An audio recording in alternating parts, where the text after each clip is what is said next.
What's up, Stark? Welcome back to another episode of the podcast. I'm Derek Gordon, joined again by Dan Kane, and we are excited to be here today at the Carpe Diem coffee shop with our guests, Pat and Kathy Wyatt. Thank you guys so much for having us. Well, thanks for coming down. We appreciate it. Well, we're excited to be here. Dan and I have known you guys for quite some time. In fact, just about the entire 20 years that we've learned that the shop's been open. So let's start there a little bit. What's it been like to be 20 years? It seems like just yesterday you guys opened. So Oh, it does. We can't believe it's been 20 years either. So it's gone fast, and we've enjoyed it. And I feel like one of the best parts was watching downtown come back. So, we've been here 20 years, but honestly, since Centennial Plaza opened and then the DoubleTree, we've never been busier. We've had our two best years ever. So we're a 20-year overnight sensation. So it's great. It's a different vibe downtown.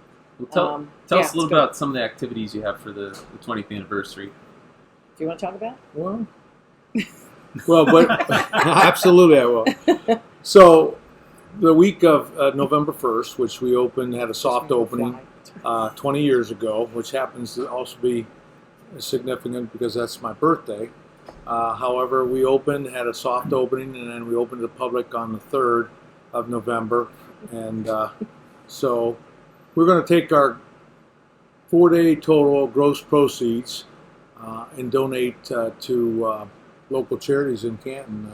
Stark County Hunger Task Force Backpack Program, Children's Network, who's on the second floor above us here at the shop, and Project Rebuild, and the Samaritan Table at St. John's.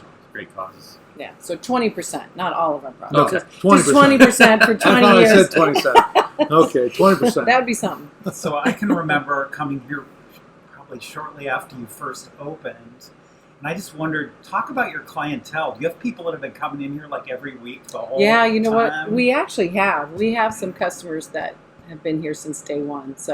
And that's one of the better parts of our story is the fact that some of our customers have turned into dear friends. Like we go on vacation with them, and they become dear parts of our family. So that's truly the best part.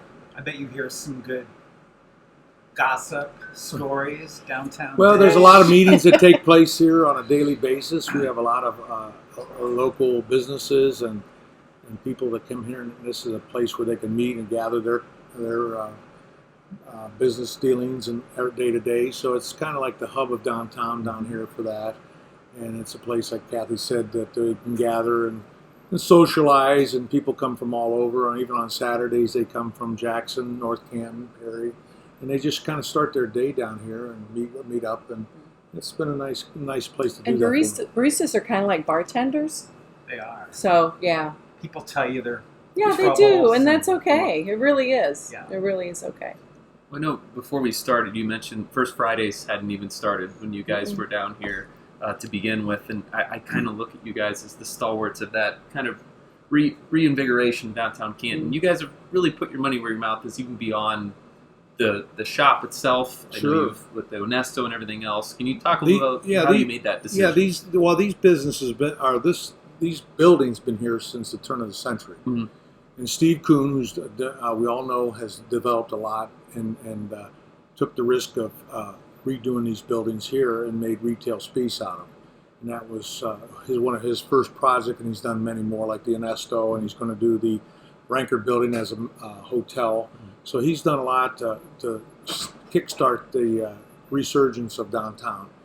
And so we had an opportunity. This is a white box. It was just a white box with the glass and the ceiling tiles, and talked to Kathy and I about making this what could be a good fit for this. And Kathy said it'd be great for a coffee shop, and so then I actually was working part-time at Jackson Police and checked with a couple local franchises up that way in Jackson, and turned out that they were not interested because they already had current locations. So that's when he said, why don't we do it? And we put a business plan together, and then 10 weeks later, we opened our doors. Wow. Yeah. So, and here we are. Even clear back in 2003, you could find anything on the internet. And that's how I learned how to run a coffee shop, seriously. Yeah, business plan, and put it together, put the numbers together, and here we are. It seems like there's coffee shops everywhere now. You were kind of on the front end of this trend, at least locally. Yeah.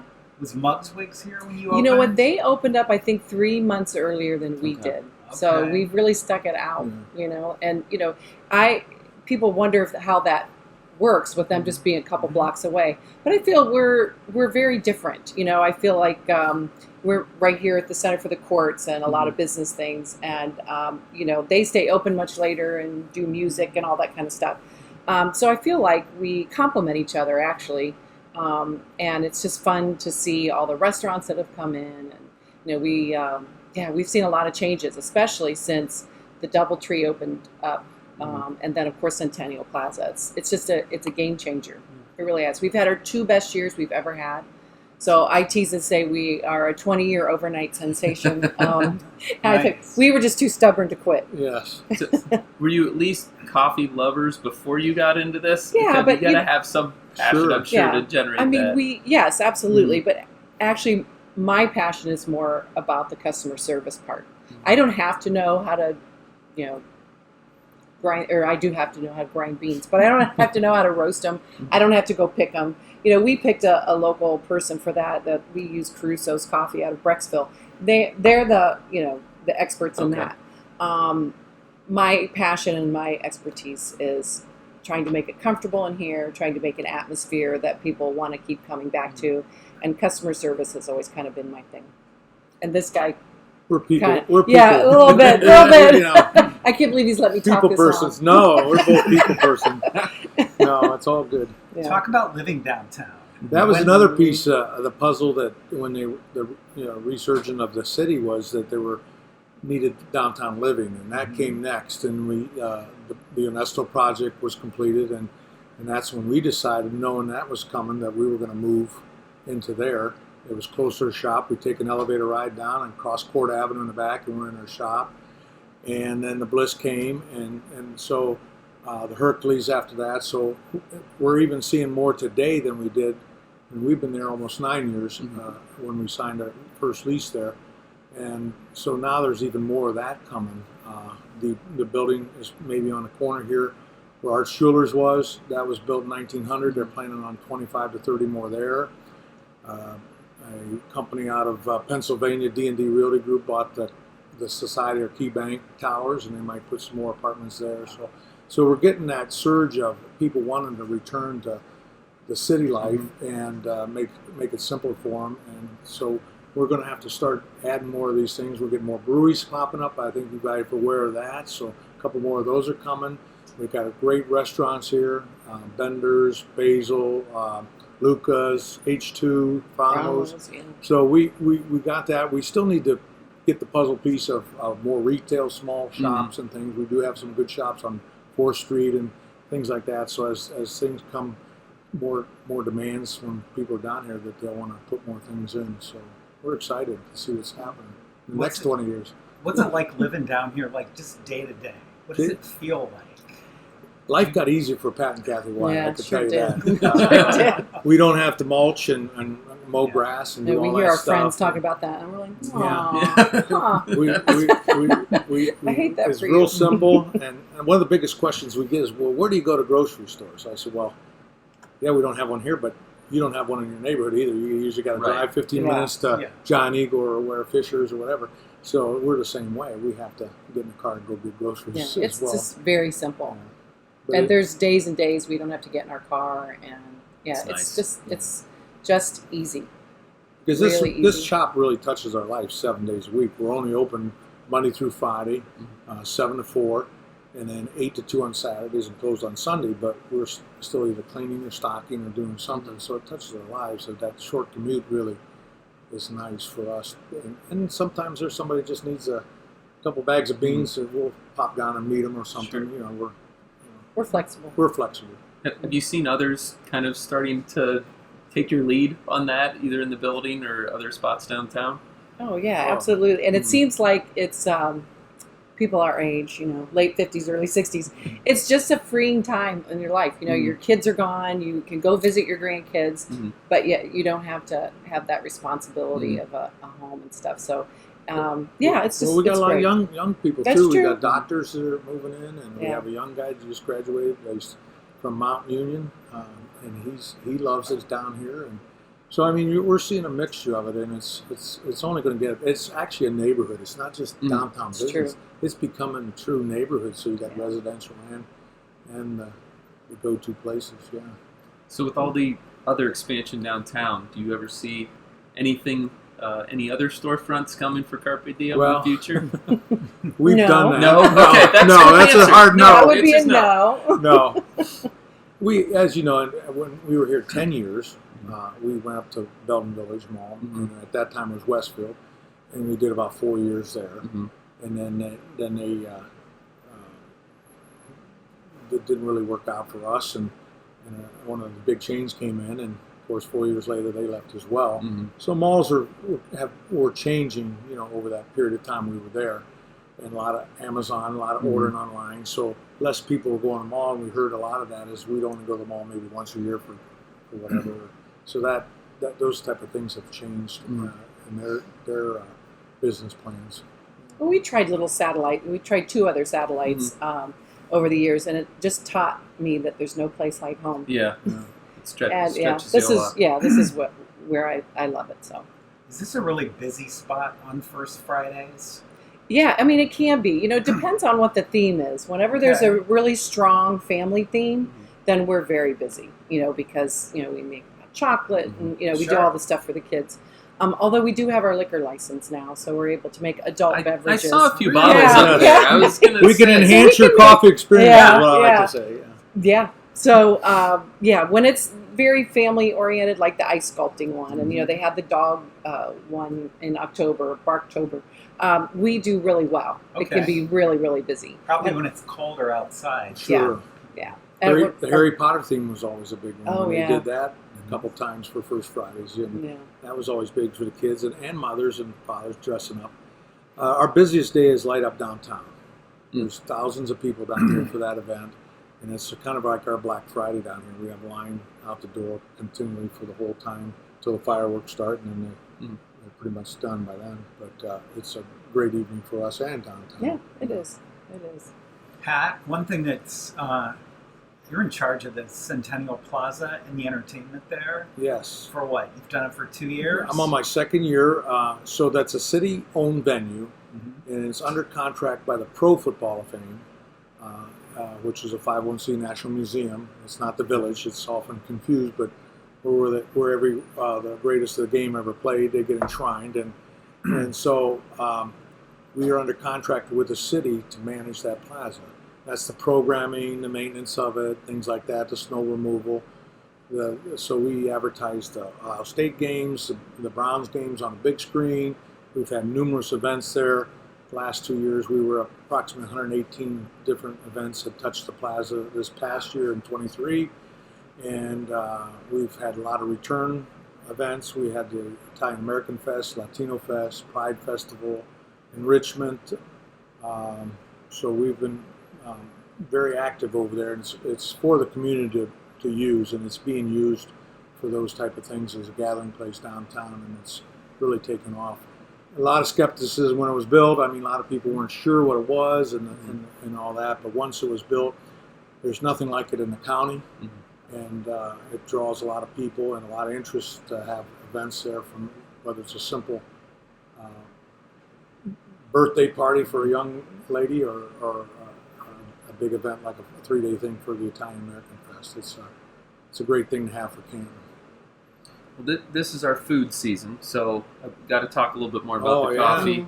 And I know you have a lot of regulars here. There's some staples on the menu I know that are very popular. So can you tell us a little bit about that? What are some of the best sellers and the things that you get a lot of requests Well, of course, for? in the fall, it's the pumpkin spice. We have to talk about pumpkin, but I actually don't serve it until the first day of fall. Good for I you. think it's I'm glad crazy somebody doesn't that have somebody top does of that this. creek. What's the first day of fall? Like technically? September 20th or Oh, good for 21st. you. It kind of changes. Yeah. Because some of them are doing it like in August. Yeah, I'm like, no. I can't If do you can that. get it all the time, why is it special? Yeah. Sure. So I wait until the first day of fall. So of course it's everything and anything pumpkin spice, but it's southern pecan and maple spice and anything that is fallish. Everybody kind of gets excited. We do hot cider with caramel apple butter flavoring, and yeah, all the staples. It's good stuff. I know you have some baked goods too there that I've been known to sample from time to time. So what are some of the favorites there, and do you rotate those seasonally too? I do. We have a pumpkin cream cheese Danish now, and we rotate things out. I found a company that it's a French company out of Montreal, so it's all croissants and it's all all real butter in it, and so yeah, it's pretty amazing. So we do savory ones and then sweet ones as well. Okay. You mentioned a liquor license. What can you get that's boozy and coffee? So what's really nice in the pumpkin spice line, they make pumpkin liqueurs, of course. Okay. But I'm really a fan of bourbon cream. And if you've never had it, it just makes everything better. It's kind of like a magic sauce. Magic cream. Yeah, it's a magic sauce. And we make the Irish coffee. Yeah. Making those. Those are very popular. We can add the Captain Morgan spice to like a chai latte or whatever. That's good in the cider too. The Kahlua is big, and the Bailey's is good for a hot chocolate, those type of things. So yeah. These all sound good. They sound great. Yeah. So can you come in here and get a martini also? Or? No, we're not. You So probably could, but I'd drink all the profits. A chocolate coffee martini. Yeah. But we partner with Muskalunge. They make a couple beers for us with our coffee beans. One's called Rainbow. It's with our Kona, which is our highest blend of coffee. And he makes a great beer for us there because on our liquor license, we have to be able to offer everything under the license, but we did not want to become a specific bar, just enhance. So we do offer the beer to can, beer cans, of course, and we sell it. And then we have the high end, which would be the whiskey, the Irish whiskey coffee, those type of things. And then the lower liqueurs in between. So we have to have a little of everything available. But we just don't. Yeah, we didn't want to turn into a bar. No, we sure. just We want to wanna have stick some to fun our- drinks every once in a while, and we're good with that. Well, I've got to ask. The Carpe Noctem beer at Camp Brewing Company was one of my favorites. Is that where does that? Well, stand we're right hoping now? that still, because there's been a change in that venue, and we're hoping that the new owners, which is the Brew Kettle folks, and they're no strangers to beer making. So we're hoping to team up with them, and they continue that because it was a very popular one. And that, again, was using our beans to make it, and so we're hoping that continues. My understanding is they're hoping to do both Brew Kettle and Camp Brewing at this location. Okay. So that's what's been rumored or told anyhow. Hope So so. hopefully that they can do a little both. They might be up next on our list before long. Oh, so. for sure. We did a Brewers episode. Oh, you do? Already once. Oh, Yes. Nice. I think we're going to have a sequel. Yes. Well, yeah, Yeah. because we're just adding a couple more of them, Yeah. just recently. So I think that's great. So So More the you two merrier. live downtown. I'm guessing you dine out downtown a lot. I've kind of forgotten how to cook all of a I sudden. I wondered about that. It's terrible. I wondered Yeah. if you could tell our listeners Yes.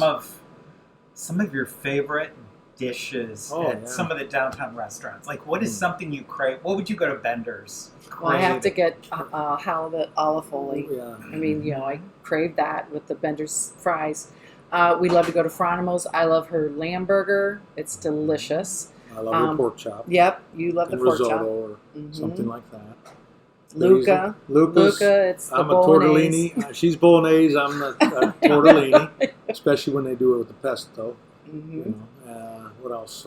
Basil. We have our favorites there. I love the coconut spaghetti. I mean, we could probably I'm order a for each pad other thai all the guy, time.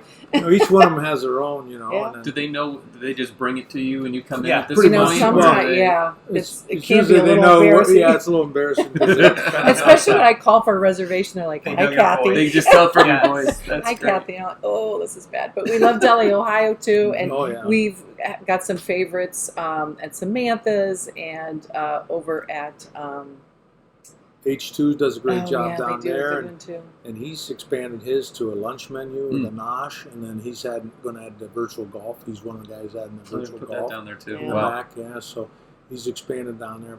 Pat and Whitney down there. So See, like jerseys. Have you ever had And the jerseys. cauliflower pizza? yeah, They make great. You know, It's delicious. I have not, but Yes. I will. Yeah, Make you a note really of that. do. And Yes. then the hot dogs over at Miles. So see, we eat out a Milestone. lot. So we know You got to go fromage. You get there, so You don't have a it's landscaping awesome. bill, so you can No, just we don't have I that. know. spend that on food. All that's That's right. mulch. All that it Yeah, works. that's right. Have you had the spicy grouper at Basil? Have you ever No, I done that? haven't. no. But we'll have to. I was love there grouper. recently, Repertoire. and our server, we were talking to him, and he was very talkative. And we asked him what is his favorite. He said, "The spicy fish entree is the best thing on the menu." That's what he said. How many peppers was beside the Yeah. spice? Oh, Don't they yeah. do that? It's variable. Oh, okay, Oh, It's gotcha. like batter fried fish, Mhm. and there's like it's huge. Oh man, Well, we'll have So, to try. we're, That's we're, it. we're keep game. an eye out. Well, if the viewers can't tell, we're getting hungry and it's Yeah, nearing the yeah. dinner As, hour. as So the day goes on, Absolutely. absolutely. Yeah. probably a good opportunity to wrap this up. But we really, No. really appreciate you having us. We Thanks. wanted to get down here for a little while now, and thanks for sharing everything that's been going on downtown Absolutely. Canton. Good to see you both. Thanks for coming down. Thanks. All right, we'll see everybody next time on What's Up Start.